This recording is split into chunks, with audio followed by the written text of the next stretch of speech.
subhanaka la ilma lana illa ma 'allamtana innaka antal alimul hakim.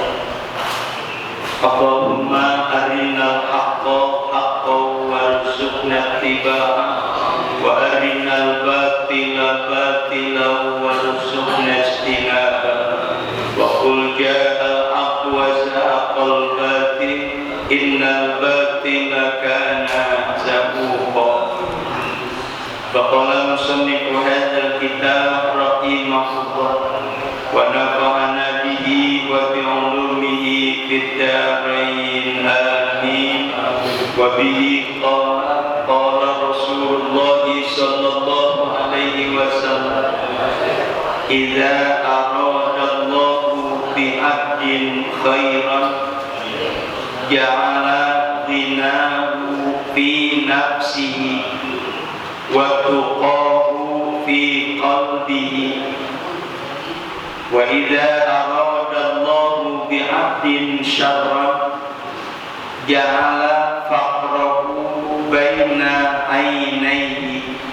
Rawahul Hakim an Abi Hurairah au kama qala sadaqallahu al-aliyyul azim wa ballagha rasuluhun nabiyyul habibul karim wa nahnu ala dzalika minasyahidin wasyakirin walhamdulillahi rabbil alamin.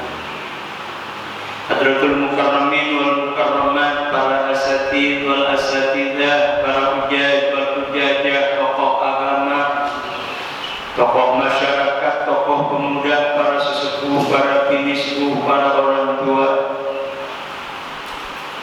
Wabil khusus alhamdulillah segenap keluarga besar Pondok Pesantren Nihayatul Huda, juga segenap keluarga besar Majelis Taklim kaum ibu Nihayatul Huda, dan juga keluarga besar dari Masjid Jami Al-Hidayah, keluarga besar dari Musholla Ahsanul Muhajirin, dan juga keluarga besar dari Masjid Jami Nurul Hasanah Rumpuri Cikarang Hijau. Bapak-bapak, ibu-ibu, hadirin hadirat sekalian, segenap jamaah Majelis Taklim subuh nan bahagia Pondok Pesantren Nihayatul Huda yang senantiasa dimuliakan oleh Allah Subhanahu wa Ta'ala. Puji serta syukur marilah kita panjatkan kehadirat Allah Subhanahu wa Ta'ala yang atas segala limpahan nikmat dan karunia-Nya. Alhamdulillah, di pagi hari yang cerah ceria dan bahagia ini kita masih diperkenankan oleh Allah Subhanahu wa Ta'ala untuk dapat memulai dan menjalankan aktivitas dan rutinitas kita hari ini. Bahkan di tengah-tengah kita mempersiapkan untuk kesibukan hari ini, kita dapat meluangkan waktu, menyempatkan diri untuk bersama-sama hadir di satu majlis yang mulia, yaitu Majelis Taklim, dalam rangka menghadiri pengajian rutin setiap Sabtu pagi di Majelis Taklim subuh nan bahagia Pondok Pesantren Nihayatul Huda, dengan harapan mudah-mudahan perkumpulan dan pertemuan kita ini senantiasa ditulis oleh Allah sebagai amal soleh yang mendapatkan pahala dari Allah Subhanahu wa Ta'ala, dan menjadi doa moga-moga menjadi pemula hari yang baik dan terbaik, hari yang menguntungkan dan hari yang menyelamatkan. Amin ya rabbal alamin. Salawat dan salam semoga terlimpah curahkan kepada junjungan kita baginda agung Nabi besar Muhammad sallallahu alaihi wasallam bersama para keluarganya dan para sahabatnya dan juga para pengikutnya hingga yaumil qiyamah. Para bapak dan para ibu hadirin hadirat jamaah Majelis Taklim subuh nan bahagia yang dimuliakan oleh Allah Subhanahu wa Ta'ala. Marilah kita lanjutkan kajian kita Wabihi dan dengannya qala berkata oleh musannif, qala Nabi telah bersabda oleh Nabi Muhammad sallallahu alaihi wasallam, idza aradallah, apabila menghendaki oleh Allah, bi'abdin dengan seorang hamba, khairan akan kebaikan, ja'ala maka menjadikan oleh Allah gina akan rasa cukupnya fi nafsihi pada dirinya, wa tuqaw dan menjadi merasa kuat atau merasa terpelihara fi qalbihi di dalam hatinya. Wa idza aradallahu dan apabila menghendaki oleh Allah bi'abdin dengan seorang hamba, syarran akan kejelekan atau kejahatan, ja'ala maka menjadikan oleh Allah faqrahu akan kefakirannya atau merasa fakirnya, baina ainaihi itu ada di antara kedua matanya atau ada di depan dirinya. Rawahul Hakim telah dikatakan hadis oleh Imam Al-Hakim an Abi Hurairah dari sahabat Abu Hurairah radhiyallahu anhu. Bapak-bapak dan para ibu hadirin hadirat jamaah Majlis Taklim Subuh dan Bahagia yang dimuliakan oleh Allah Subhanahu wa Ta'ala.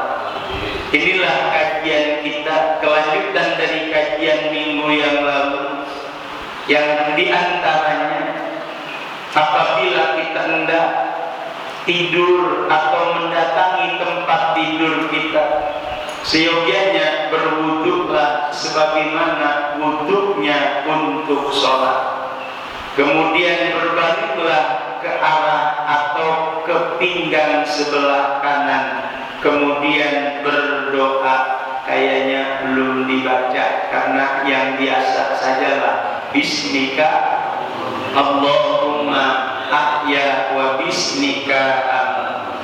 Inilah kajian kita hari ini. Bapak-bapak dan para ibu hadirin hadirat jamaah Majlis Taklim Subuh dan Bahagia yang dimuliakan oleh Allah. Apabila Allah menghendaki hamba-hambanya, tak terkecuali termasuk kita semuanya, mudah-mudahan menjadi hambanya, karena ini yang memanggil adalah Rasulullah Sallallahu Alaihi Wasallam, merupakan doa, cuma paling tidak merasa tersanjung. Apa tersanjung?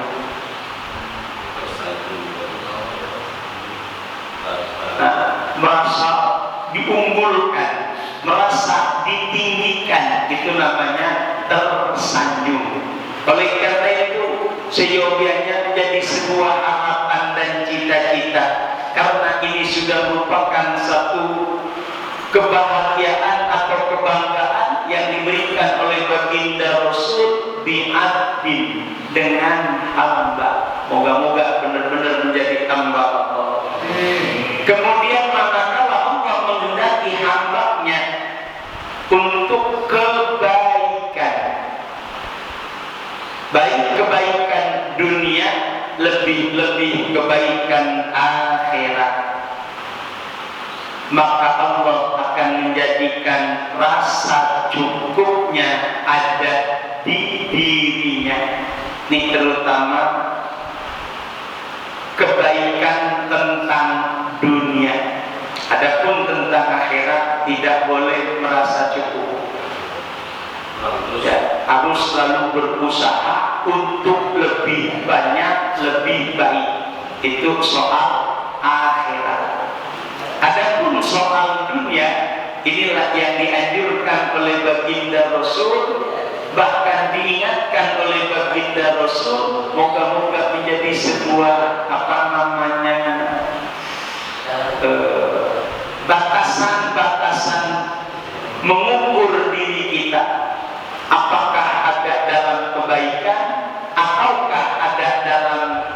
kejelekan. Jadi untuk mengukur diri kita, menimbang, bahkan menakar diri kita, ada dalam kebaikan atau ada dalam kejelekan. Kalaulah ada di dalam kebaikan, di antaranya Allah jadikan rasa cukupnya di dalam dirinya tentang dunia. Artinya apapun yang sudah dijalani oleh kita, apapun yang diperoleh oleh kita, inilah yang kita merasa cukup. Maaf kalau belum ada ya, jangan pakai cukup, nggak usah nyari, jangan. Ini mah kalau sudah ada, pertama pekerjaan atau yang dikerjakan, kemudian yakin al jaza min jinsil amal, balasan adalah setimpal dengan amal perbuatan. Kalau memang ini sudah dikerjakan, yakin Allah tidak akan membiarkan hamba-hambanya, sebagaimana yang sudah dikaji pada hadis-hadis sebelumnya, bahwasanya manakala Allah sayang atau cinta kepada hamba-hambanya, maka Allah akan mengujinya supaya kedengeran rengekannya. Maka kaitannya dengan hadis ini merupakan satu peringatan dari Allah lewat Rasulullah. Allah jadikan merasa cukup tentang dunianya. Di antaranya yang pertama, tidak membandingkan dengan orang lain. Yang kedua, tidak terlalu serakah dan tamak. Tidak terlalu berkhayal. Itulah termasuk orang yang sudah dikasih rasa cukup di dalam dirinya tentang dunia. Adapun ikhtiar dan usahanya tetap dijalani. Jangan membandingkan. Coba kalau kayak si Anu mah, kita nggak belakang menurut. Coba kalau dia mah enak kelihatannya, ini pun akan menghentikan cita-cita mulia pada diri kita. Yang ada hanyalah iri dan dengki. Apalagi kalau sudah, kalau si Anu mah kayak begitu mau usahanya. Kemarin padahal kita yang ada di sono, kenapa kok jadi berhenti? Nah, ini sudah merupakan satu menyalahkan keadaan. Kalau nanti bisa menyalahkan Allah Subhanahu wa Ta'ala. Kemudian jangan sekali-kali dengan bahasa untuk menghayal. Sebab kalau menghayal pun ini sudah bukan merupakan rasa cukup. Bah, kalau dapatnya gedeannya ya, ini mah dikit terus. Ini merupakan satu hayalan yang maaf. Jangankan untuk hal yang seperti ini, sekalipun yang sepele bentuknya maaf, nggak ngapa-ngapain, tapi pengen hidup enak, ini yang lebih parah lagi. Makanya udah jangan berhayal. Insya Allah akan ada rasa cukupnya di dalam diri kita dengan 3 hal. Yang pertama, jangan membandingkan. Yang kedua, jangan serakah dan tamak. Yang ketiga, jangan berhayal. Tiga-tiganya sumber kejelekan. Maaf. Kalaulah kita ada dalam posisi serakah saja, semuanya pengen harus kita miliki, harus kita dapati, orang lain mah jangan.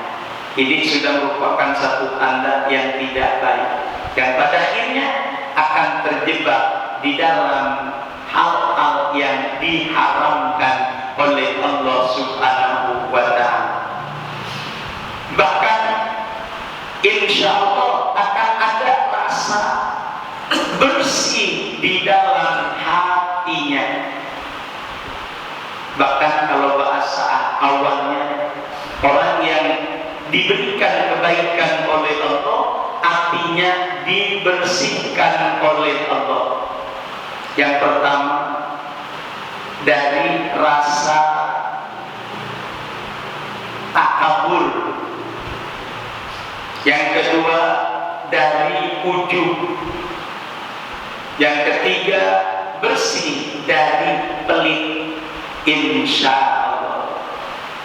Meskipun ujub dengan takabur mirip, kalau takabur itu tidak membandingkan kepada orang lain, hanya menyombongkan apa yang ada pada dirinya. Itulah kalau sudah hatinya nggak bersih. Bahkan mohon maaf, kalau kita sadari cukup 3 dosa yang ada pada diri manusia. Di antaranya yang pertama takabur, yang kedua adalah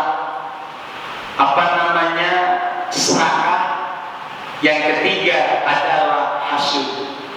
Ketiga-tiganya adalah sumber dosa yang akan datang kepada diri manusia.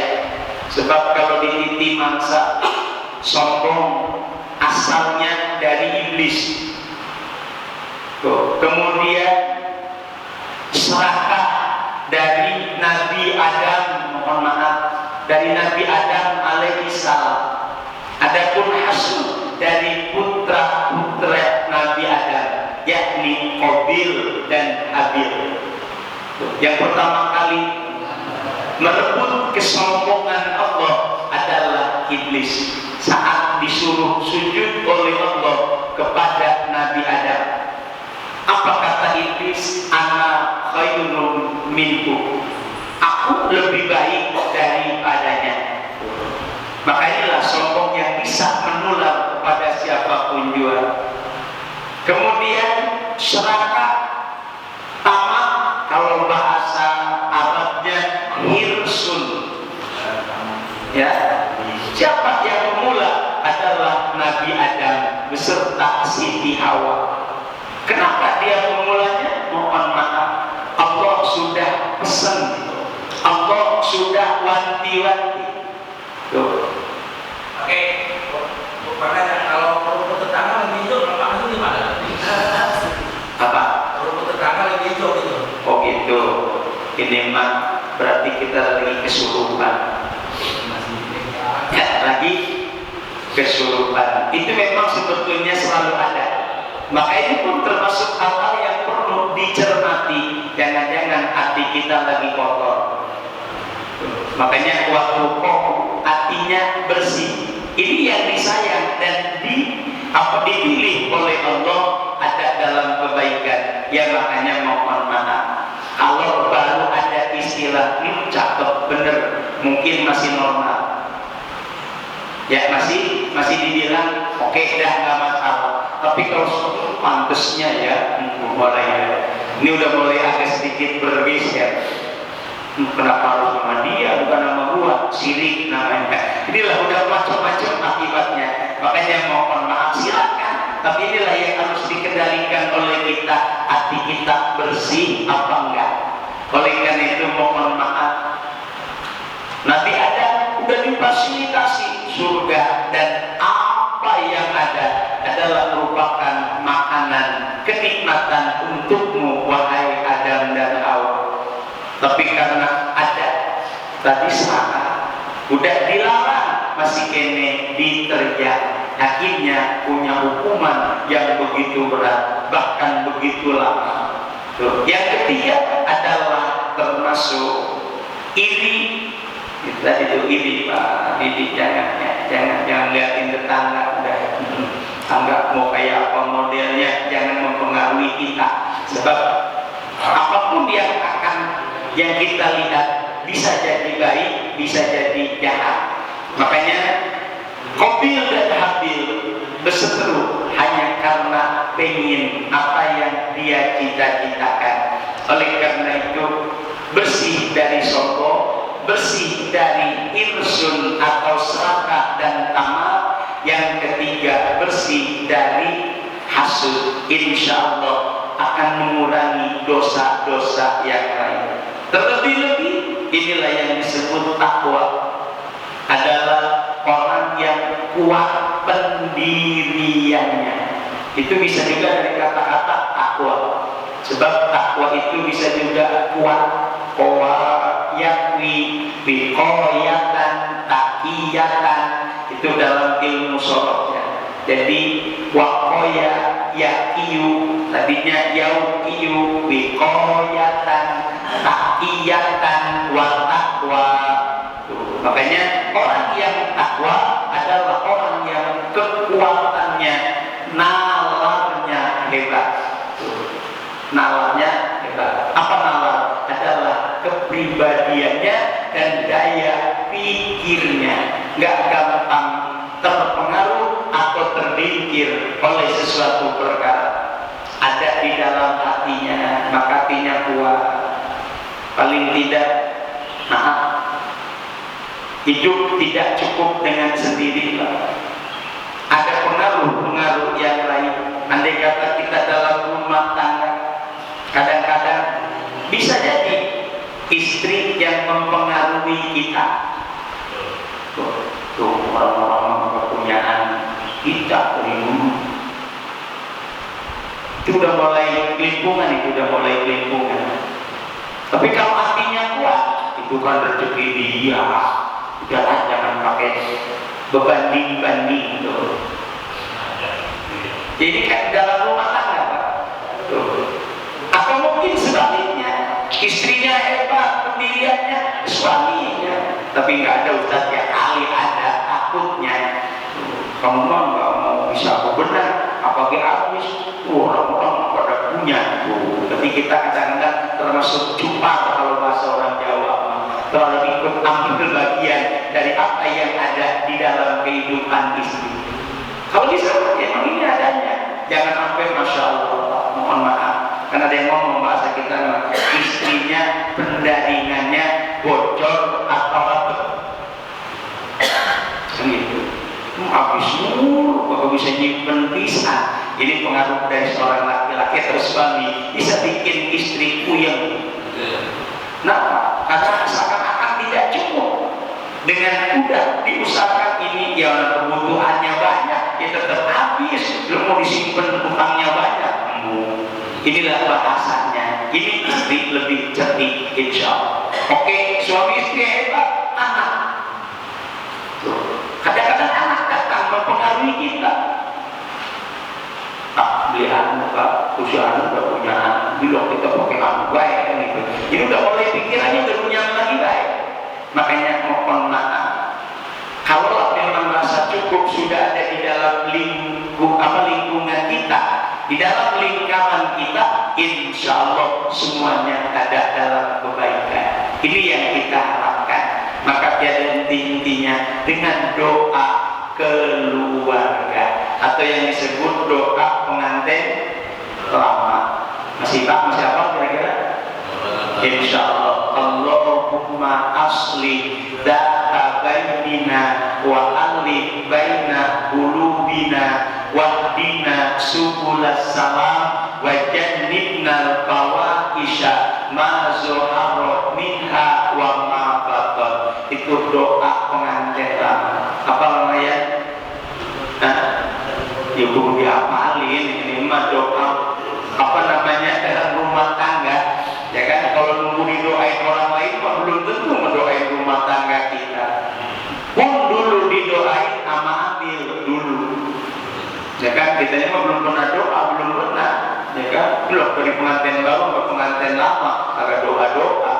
Doa pengantin lama. Allahumma asli data bainina wa alif baina qulubina wahdina subulas salam wa jannibnal fawahisha ma zuhara minha wa ma batan. Kemudian sebaliknya, apabila Allah menghendaki kejahatan atau kejelekan terhadap hambanya, ya termasuk kita semuanya, apa kata Nabi? Ja'ala faqrahu baina ainaihi. Astagfirullah.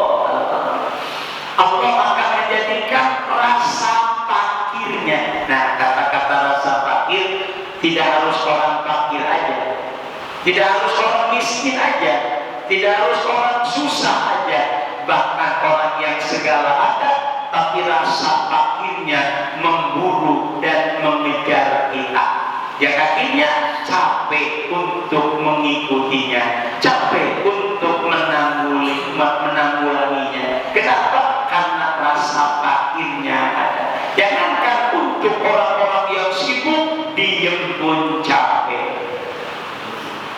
Ini kalau rasa fakir sudah nguber-nguber kita, jangankan begawe, jangankan sibuk, diem pun. Kenapa hidupnya susah? Apa jalan keluar? Ini kalau otak lagi siap, insya Allah bagus, kuat. Tapi kalau rada-rada, nah mulai ya. Ini maaf, ya bukan saja orang yang mondar-mondar mati di jalan, bukan.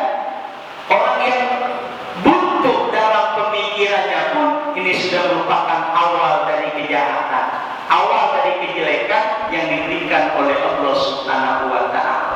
Maka apa dasar awalnya? Yuk kita bersihkan hati kita. Maaf, kalau nunggu dibersihkan oleh Allah, Allah sudah membersihkan, cuma kitanya yang kotori. Ayo, udah dijamin oleh Allah. Qad aflaha man zakkaha wa qad khaba man dassaha. Sungguh beruntung orang-orang yang membersihkan jiwanya, sungguh petaka dan bahaya orang-orang yang mengotori jiwanya. Ada dalam surat Asy-Syamsi, ya kan? Wasyamsi wa duhaha wal qamari idza talaha, dan seterusnya. Insyaallah ada ayat qad aflaha man zakkaha. Ada lagi qad aflaha man tazakka wa dzakara isma rabbih fasalla. Itu ada beberapa ayat yang hampir berturut saling beda surat tapi mirip-mirip. Qad aflaha man tazakka wa dzakara isma rabbih fasalla bal tuksiruna hayatan dunya. Padahal inilah singgungan dari Allah. Kata Allah, sungguh beruntung orang yang bersih hatinya dan ingat kepada Allah Subhanahu wa Ta'ala, kemudian sholatlah dia, malah milih dunia. Bal tuksirunal hayatad dunya, bahkan dia lebih memilih kehidupan dunia yang padahal mohon maaf, apapun kebaikan dunia, jangankan tidak adanya, adanya pun belum menjadi kebaikan bagi manusia. Makanya inilah yang perlu dicermati oleh kita. Kalaulah sudah merasa fakir, ada di depan mata, baina ainaihi, ada di depan mata kita, seakan-akan semuanya udah mentok, udah sulit, tidak ada lagi jalan keluar. Makanya Allah mengingatkan, wa makhraja wa yarzuqhu min haitsu la yahtasib. Kunci utama adalah takwa. Apa itu takwa? Kita yang konsep awal intisalu awamirillah wastinabi nawahi. Konsep berikutnya, yuk kita bersihkan hati kita dari apa-apa yang menjadi kotornya hati. Makanya mari bersama-sama dalam rangka saling menasehati. Bukan saja orang alim, bukan saja orang awam, orang alim pun kadang-kadang terjebak oleh sesuatu yang akan membahayakan dirinya. Kenapa? Karena kena iming-iming. Dan ini apa ini? Ya pokoknya ada satu janji-janji lah pokoknya. Kalau orang begini, makanya kepeletnya siapapun menjual. Oleh karena itu, agar kiranya jangan sampai merasa fakir itu ada di depan mata. Yakinnya gelap mata. Kalau sudah gelap mata, ini bahaya besar. Kalau sudah gelap mata, lebih-lebih gelap hati.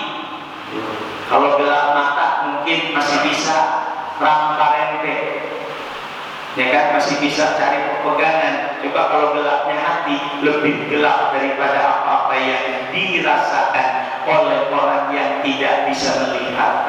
Makanya ya Allah, hati kita yang harus perlu dijaga. Makanya dalam bahasa nyanyiannya, obat hati ibu lima warnane, gitu ya, orang Jawa. Apa yang satu ya? Kan apa sapisane maca Quran sama nane kan pindone. Ini lagunya lagu ada di kaset-kaset. Insya Allah yang pertama baca Quran seartinya.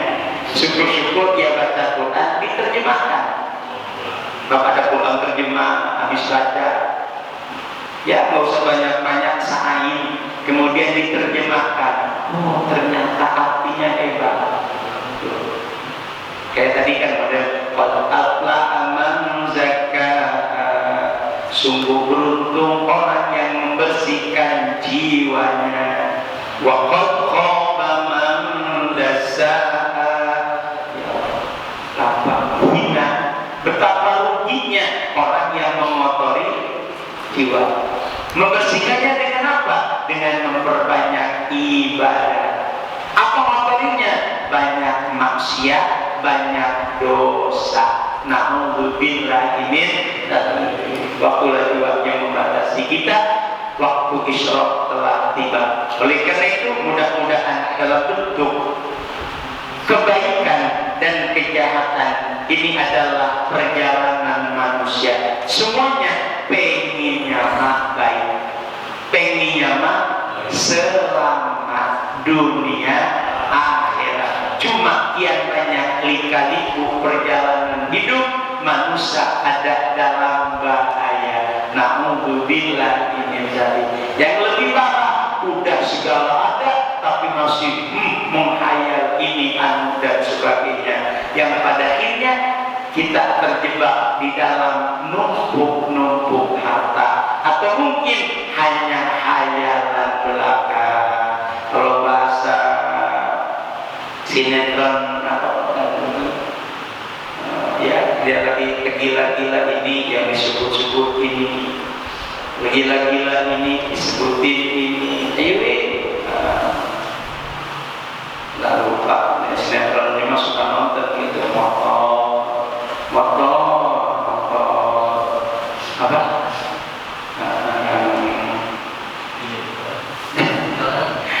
Pokoknya sinetron kita pengen ngigo-ngigo kan gitu. Inilah satu hal yang perlu dijauhi.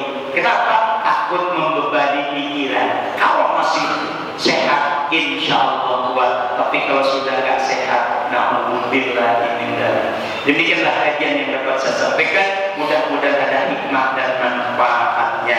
Terlebih-lebih, alhamdulillah kita sudah selesai melaksanakan 10 hari pertama di bulan Zulhijjah. Moga-moga apa-apa yang kita jalani menjadi sebuah harapan bahwa kita kelak akan mendapatkan kebaikan-kebaikan dari Allah Subhanahu wa Ta'ala. Semoga Allah panjangkan umur kita, Allah sehatkan jasmani dan rohani kita, Allah mudahkan segala urusan kita, Allah luaskan milik rezeki yang banyak, halal lagi berkah untuk ibadah kepada Allah Subhanahu wa Ta'ala. Yang sakit Allah sembuhkan, yang sulit Allah mudahkan, yang lagi usaha, yang lagi kerja, bahkan anak-anak kita ada di dunia pendidikan, semoga Allah berikan keberkahan dan keberkahan. Dan perkumpulan kita hari ini moga-moga menjadi harapan di dunia kita bersama, di akhirat pun nanti kita bersama ada di bawah naungan ridho Allah Subhanahu wa Ta'ala. Bismillahirrahmanirrahim. Allahumma rzuqna